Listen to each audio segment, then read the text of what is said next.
Greg, what is the worst part of your job? Worst.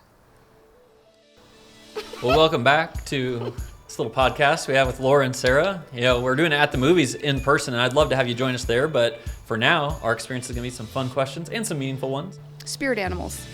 Wow.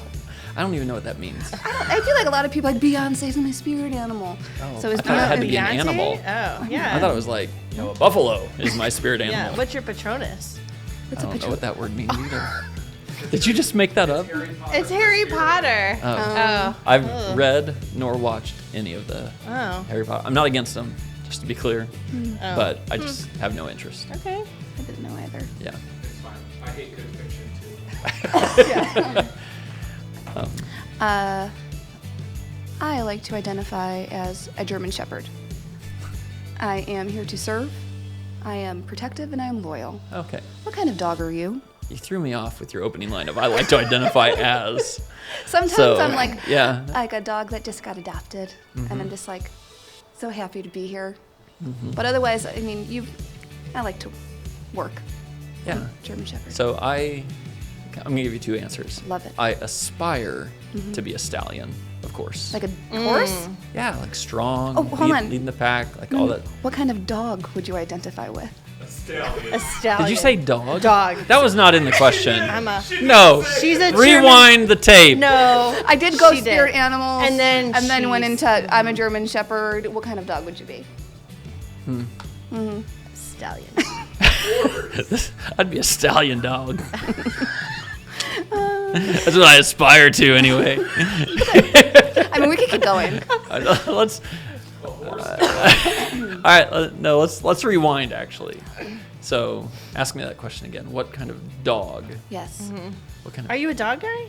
I'm really not a dog person. So, I don't know enough about. It would be a big dog. That's fair. I mean, like a stallion? so we have a black lab Okay. at our house. That's great. That's not you though, huh?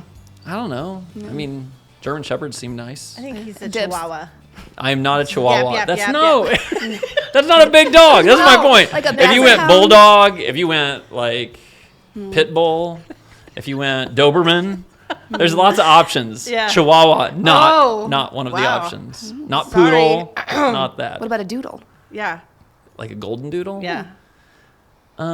Like they're pretty big actually. Yeah, I have kind of the a best of golden both doodle. worlds. Nobody's allergic to them. Right. Golden No doodle. one's allergic to them. That's Yep. fair. That's good. That's good. What do you eat for breakfast? I really like the breakfast burrito from McDonald's, and right now they're 2 for $2.29 Yeah, they are. on the menu. So Are we getting sponsored by I McDonald's? don't know. Are we? McDonald's app anyway. That's where you. Ba-da-ba-ba-ba. I'm loving it. Nope, we can't do that. But actually, like that's like the daily breakfast. But going out for breakfast is one of the things Jenny and I really like to do. So like I would like to go out and have a good skillet with lots of meat in it and cheese and gravy preferred. So the healthy option. Yeah. Obviously. Do you put anything on your skillet, like condiments? I feel like I order it with all that stuff already in it. Like ketchup? You Grape can put that jelly? on gravy. Oh, like grape jelly and ketchup? No. Okay. The answer is no. I yeah. don't. He's No. doing it right. I don't do salt or pepper or anything. I almost never use that on. You don't like flavor. I like food that has flavor without adding extra. Can I go Okay. to Do you know the Henry Ford story? Do I? Yeah, Henry Ford, when he'd consider hiring someone, he would take them out for dinner. And if they salted their food before tasting it, he would not hire them. I do like to cook, and I will tell my husband, knows, you don't salt this because I seasoned it, because I will taste it for him. So I never put salt and pepper out because I said it's seasoned. So he knows. I'm with you. Yeah. Yeah. Can I jump since we're on this topic of condiments? Do you put A1 on your steak? No, No, never. no. I wouldn't do that. Pass. Yeah. He wouldn't do that. I would I would order never. it Parmesan crusted if I was at a Ooh. restaurant. So it's not like pure steak, like, That's fair. but yeah. Okay. How do you drink your coffee? With just sweetener. Just sweetener. Yeah, no Like cream. What is a sweetener? Yeah, sugar? Not sugar. Like a Some like artificial a stevia? sweetener that, yes. Yeah, I like the green packets the best. Okay. So do Yeah. you drink pop or diet pop? Diet pop, for Or is sure. it soda? I'm sorry. Is it soda? I grew up calling it soda. I now call it pop. Okay. And my brothers think I've abandoned my roots because I call it pop. Who are you? Basically. You moved to Chicago, didn't you? Yeah. Yeah. Are they gym shoes or sneakers? Hmm. Or tennis shoes? Probably tennis shoes. That's Yeah. probably what I would have gone with. Yeah. When I moved here, I found out they're gym shoes. And I was like, they are? Yeah. Jimmy's I had sneaks? no idea. You have a lot of shoes in your office. I do now. Let's talk about that for a second. How many pairs do you have and why? Well, this is a recent fascination. I used to basically only own one pair of shoes at a time. And I'm not really into fashion, as most people have probably noticed. But I'm like, hey, shoes offer a nice variety. So, but the shoes that have to stay white to look good stay in my office. I don't wear them out anywhere. So, And how many shoes is that? So right now I have 3 pairs of shoes underneath my bookshelf. And then the in ones my that you're office. wearing, are those part of those shoes? or- No, the ones I'm currently wearing, no. Okay. Can we see them? No, I'm just kidding. Do you do it like Mr. Rogers? It's not nearly that dramatic.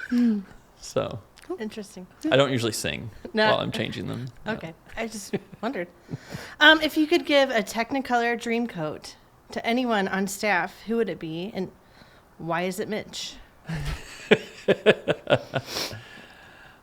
Technicolor Dreamcoat. Yeah, I'd give it to Mitch as an award for how well he did preaching. Oh, he Recently. he did really great. well. Yeah. It was fantastic. A plus. A Yes. plus. Yep. Yes. I agree. That's good. How many licks does it take to get to the center of the Tootsie Pop? The world will never know. I feel like that could be a contest. That is. Isn't there an owl too? Like, Yeah. Yeah. That's, That is the right answer to that question. I think it is right. Yeah. No, it's It's Yeah. 3. And then the answer One, is the world will never know 2, because you 3. chomp it, so no one will ever find you. No one would ever be patient enough to lick it and count how many. I think I licks. tried once That's- as a kid. Am I and explaining? didn't Is get to it. explaining the joke taking away the fun of no, it? and it is. So- This is not a joke. This is a very serious matter. We're here to solve some issues today. Got Who is your favorite female rapper? Wow. Favorite. Out of all the female rappers, Yeah, I told Laura, I was like, I don't know if you could name one female rapper, so I'm interested who your favorite one is. oh boy, I do definitely feel on the spot right now. And why Because is it none of Sarah the Beastie Brown? Boys were female, Nope. No, nor Run DMC, Nope. no. nor I mean, this is my window of good rapping. So, can Beyonce count as a rapper? Does she rap? I mean, is she a lyrical poet? She is. Yeah, Yeah. Beyonce. That's my answer. All right. My favorite. It's fair. Yeah. Who's your? Let's just for a moment. I don't have. I mean, I know Missy Elliott. That's the And answer. that's about it. Yeah.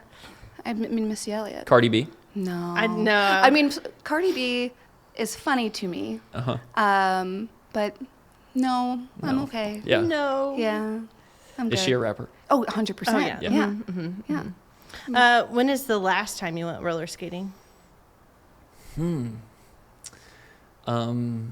There are many things that the last time I did them was when I was a youth pastor, and I think roller skating is in that category. So, what's that? 20 years ago? Yeah. When's the last time you went? Yeah. 20 years ago? No. Yeah. Linwood. I've gone ice skating Did you go in recently. Linwood? No, I'm not from You could do these roller parts. derby. You would Why? be so good at Because that. of the hair? Like, it Yeah. just looked good. In the and wind. that. Yeah. Yeah. Yeah. I Did you mean- know we have a person at Suncrest who does roller derby? No? Yes. She actually works on the tech team. Oh. Yep. Runs my Who? slides every Oh, really? third week or something like that. I had She's no pregnant idea. right now, so she's taking the season off. Oh. But Does she have a cool derby name? I'm sure she does. Do you get Mitch, derby do you know? names? I Yeah. don't remember off the top of my head, but she does. Yes. Yeah. Wait, It's this is pretty where you- great. wait, is this where you like fight them and like push Yeah. them? Yes. Nuh-uh. Yeah. And they, And So you can do that and still love Jesus, huh? you absolutely can, because it's in a competitive, Yeah. controlled environment. Huh. Yeah. I had no idea. And I didn't know that was a thing around Yeah. here. Yeah. Linwood, I think Linwood is their home rink, but they actually did it at Bulldog Park Really? in Crown Point I would like to see that. for sure. I have a cousin that used to do Staff it. outing. Yeah. Should we participate or do we watch? I don't know. We'll figure that out. I Okay. don't want to participate. We went. But do you want to watch? Did you ever watch it on ESPN when you were growing up? Was that just me? I think it's just you. Yeah. I think ESPN in the 80s had roller derby on it. What would- ESPN the Ocho. What would be your derby name? Oh, man. And if you can't come up with anything, Yeah. we'll figure it out. In the Sharp next... elbows, Ooh. something like that. Oh, that's Alright. scary. That's what my basketball teammates called me. Sharp elbows. Because, listen, Let's see here's him. the thing. Let's see him, Greg. I want you to know this, that it's technically a legal move. You can't swing your elbows Whoa, when watch you're out, holding when you're holding the ball. But you can hold the ball and pivot with Yes. your leg. Right. And if you happen to catch somebody in the mouth, then it's their fault, Oh. not your fault. Oh. It's true. Are you very competitive, Greg? I like to win. Yeah. Yeah. It's a godly characteristic. Is it? Yeah. Is it the fruit of the spirit? Patience. Jesus was a winner. That's all I have to say. Yeah. And Living the life. Yeah, Jesus lived. Victory over death.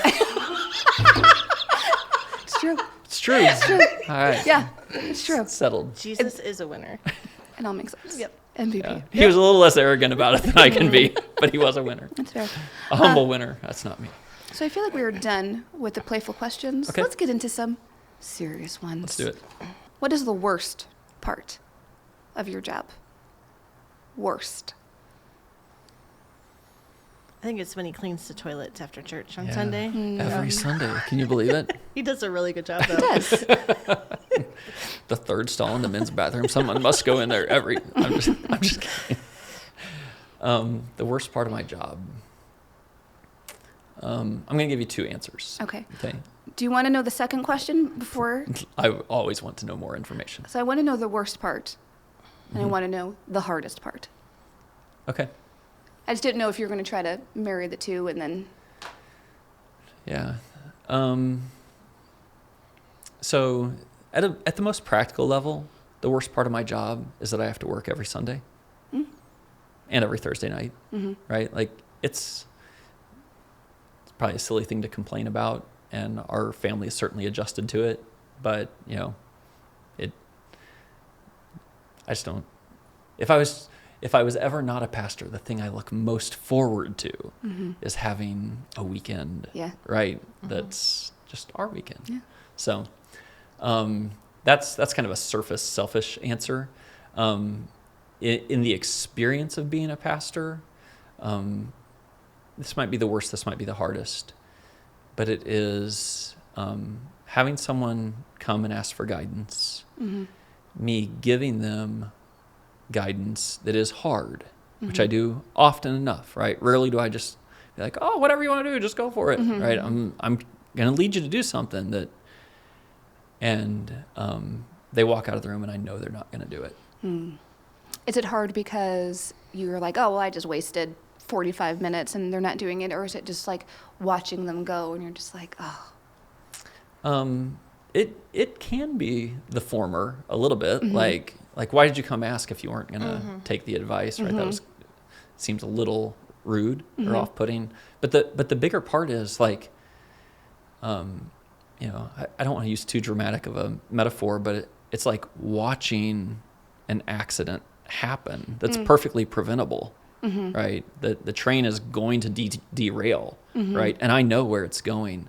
And it's just so frustrating to me and sad. And like, I can have some grace around it. Like I know people make decisions for various reasons, but I'll say this. I spoke at, when one of our staff was being ordained once to be a pastor. I said, one of the weird things about being a pastor is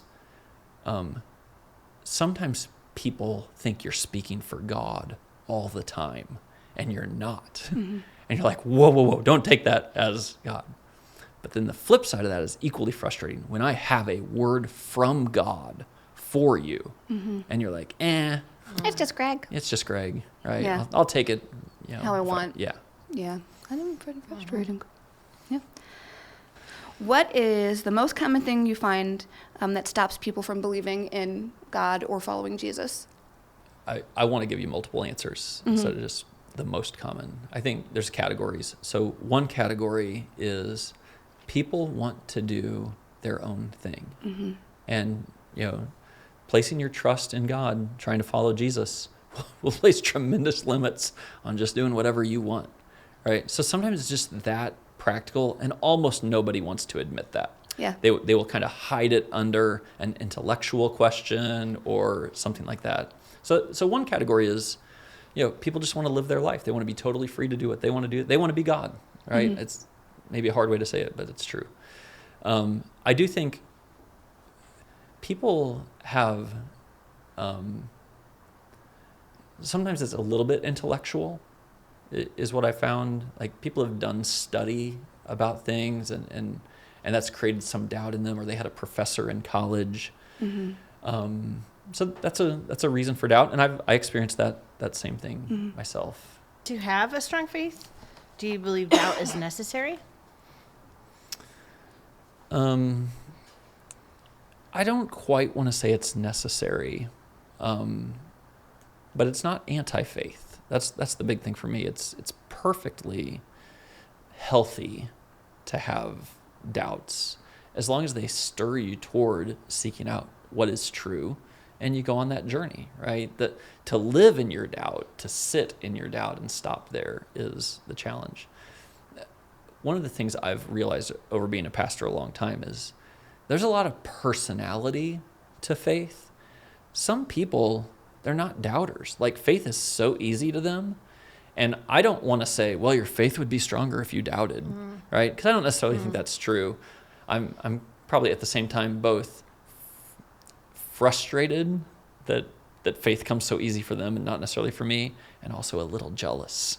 I'm like, I wish it was that easy for me. Mm-hmm. So, if somebody is struggling with their faith, or they have doubt, what would you say to them? What advice would you give them? Of course, I would say, pursue answers to the questions, right? I think a lot of people do get stuck in their doubt, or they choose to sit in it. Yeah. Or they had something that created doubt 15 years ago, and though they've grown up in dozens of other areas of life and matured, they got stuck spiritually 15 years ago with that thing. So you have to explore it. Now, I also have a lot of grace around people saying, like, I tried to explore it. I tried to ask a pastor, a priest, someone, and they shut me down. I hear that story all the time. Don't ask your questions. Don't doubt. And that Grind your gears. That grinds my gears. That's a good way to say it.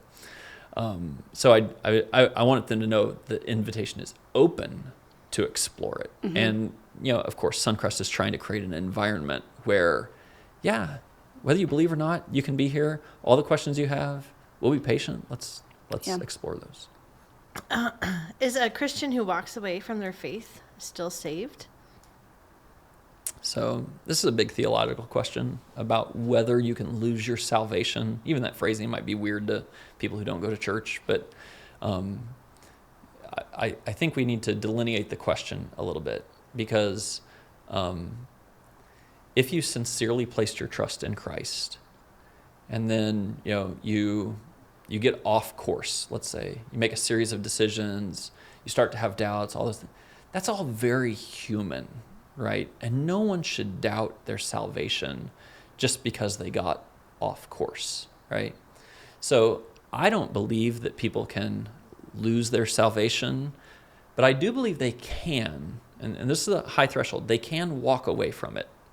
If at one stage of your life you were sincerely a follower of Jesus and that was your belief, and then you completely turn your back and you essentially say to God, I do not believe anymore. Jesus Christ is not who I'm following. This may seem strong, but it's almost like you're flipping off God. Then yes, you absolutely can walk away from your faith. But that's different than I got off course, I'm struggling, that sort of thing. Miracles, they were a big thing back in the day, right? Yeah. In the for sure. Bible. Why don't miracles happen as frequently as they did in the Bible?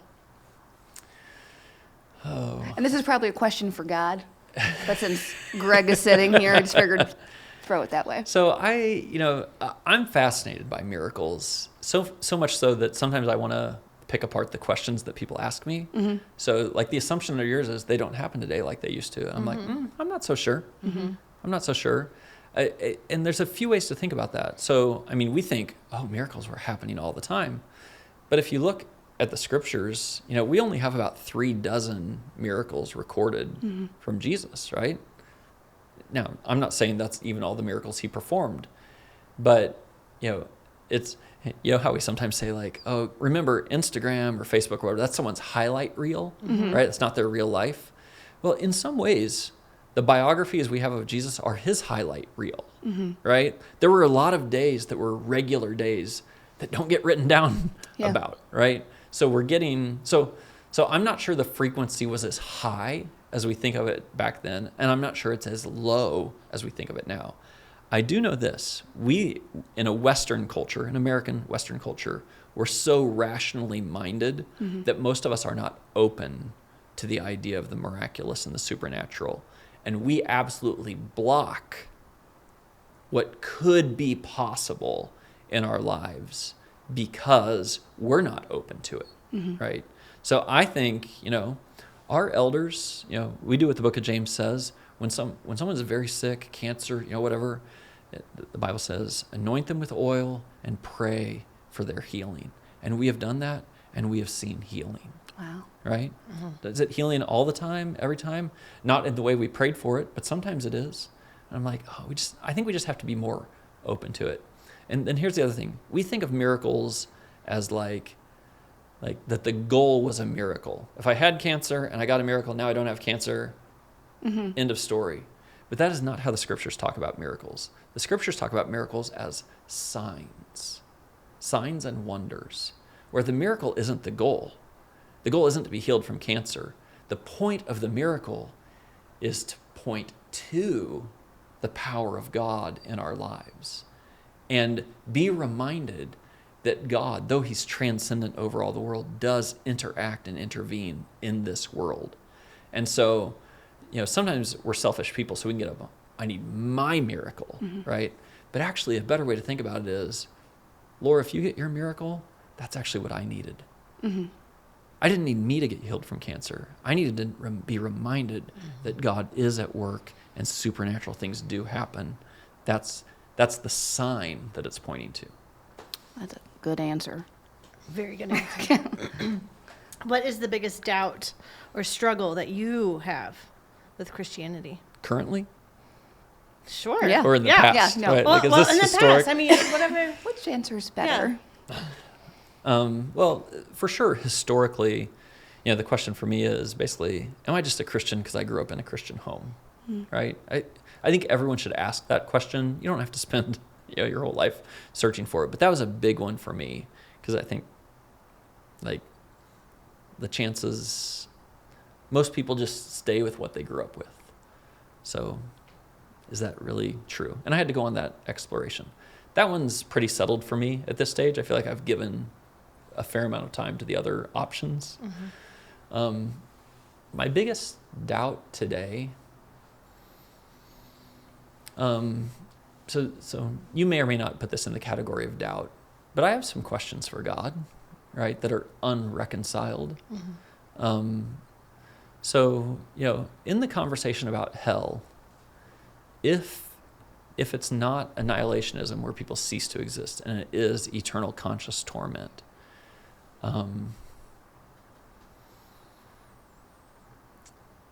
I have trouble reconciling that with everything else I know to be true about God, right? So that interpretation is troublesome for me. I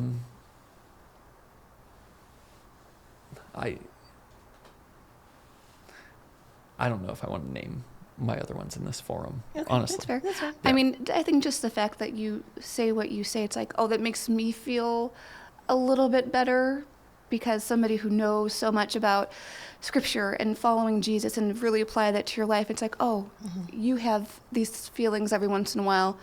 Okay, phew. So do I. So thank you for sharing that. Do we want to do one more? What's the best part of Suncrest? Wow. To narrow it down to one thing is always the challenge. The best parts. Thank you. That helps me so much. So I think Suncrest is the most unselfish church that I could imagine, that I've ever seen. And I don't mean that financially, it shows up financially. I just mean like it's generous. It cares about people who aren't part of our church yet. It's oriented toward mission rather than being a club for ourselves. And that's like, we have good leadership here, but leadership can't engineer that. That's the Spirit of God that kind of flows through people in a culture that gets created. Suncrest starts a lot of new churches, and we invest a lot of time and energy and money and effort into it. And I always say, if a book is ever written about Suncrest story, 9 out of 10 chapters will be about churches we planted, not about what happened here. So like, that's amazing to me. I think Suncrest is okay with not being perfect. Yeah. Right. And that's really important, because otherwise you try to act like you're perfect. And that is the worst of all. So people can walk through our doors, pastors mess up. Pastors can apologize. Like, it's okay. And like, whatever, like, we're figuring it out. Yeah. Suncrest has made it like very clear. It's a safe space to, if you are new to this, come on in. You've been around for a while, come on in. You're not sure, come on in. Yeah. Just, and we're going to call you to something more, right? Like, it's not like, oh, we're all just going to sit and stay there. Yeah. Right. But yeah. No, I think that those are all really wonderful things for a church to be. So I'm really proud to be a part of Suncrest, and I know that I've grown because of it. So yeah.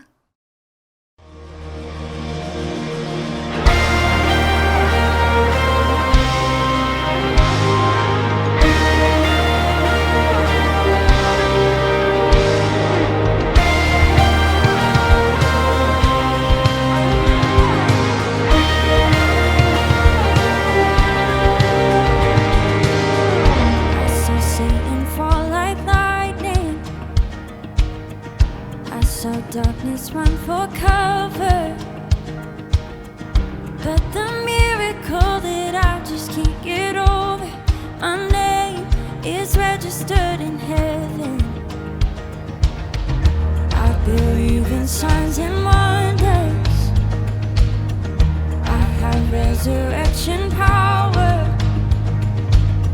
Still the miracle that I just can't get over, my name is registered in heaven.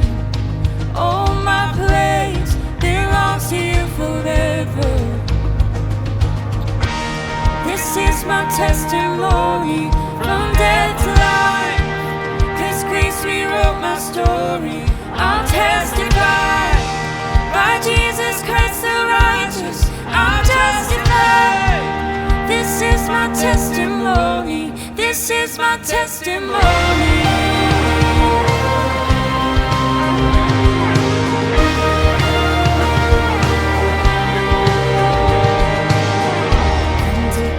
Sons and daughters, bought with blood and washed in water. Sing the praises of the Spirit, Son and Father. Our God will finish what He started. Oh, our God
story. I'll testify. By Jesus Christ the righteous, I'm justified. This is my testimony. Oh, I'm alive. This is my testimony. From death to life. 'Cause grace rewrote my story. I'll testify. By Jesus Christ the righteous, I'm justified. This is my testimony. This is my testimony.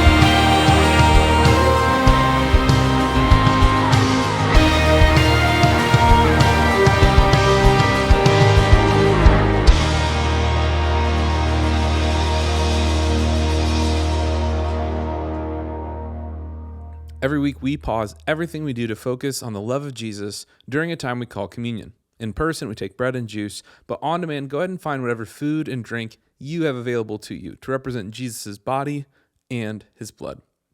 For those of us who follow Jesus, this is a moment to recenter, refuel, and refocus ourselves on what it means to live the life that Jesus lived, full of love, full of sacrifice, full of other people first, full of the kingdom of God coming first.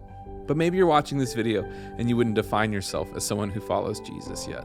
I'm glad you're watching because Suncrest is a safe and amazing environment to ask any questions you have about Christianity, about faith, about Jesus, you name it, whatever you're wrestling with. We would love to wrestle with you with it. So I'm going to put a timer and some scripture on the screen here in a moment where if you're going to take communion, whether that's coffee and donuts or whatever you have available to you, go ahead and do that during that time. But if you're simply watching this and exploring what Suncrest is all about, take the next few moments and reflect on what you've heard so far.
It is officially a wrap to At the Movies in person and a wrap to the Table Talk podcast for now. Who knows? Maybe we'll put more out at a later date, but I'm excited for what we have next. Upcoming next week is a 2-part message series that we are calling What is Christianity? So for 2 weeks, you're going to be able to ask your questions live in person. So if you want to text your questions live and in person and get an instant answer from our lead pastor, Greg Lee, during a weekend experience, head to suncrest.org to find service times and information about how you can come check out what is happening here.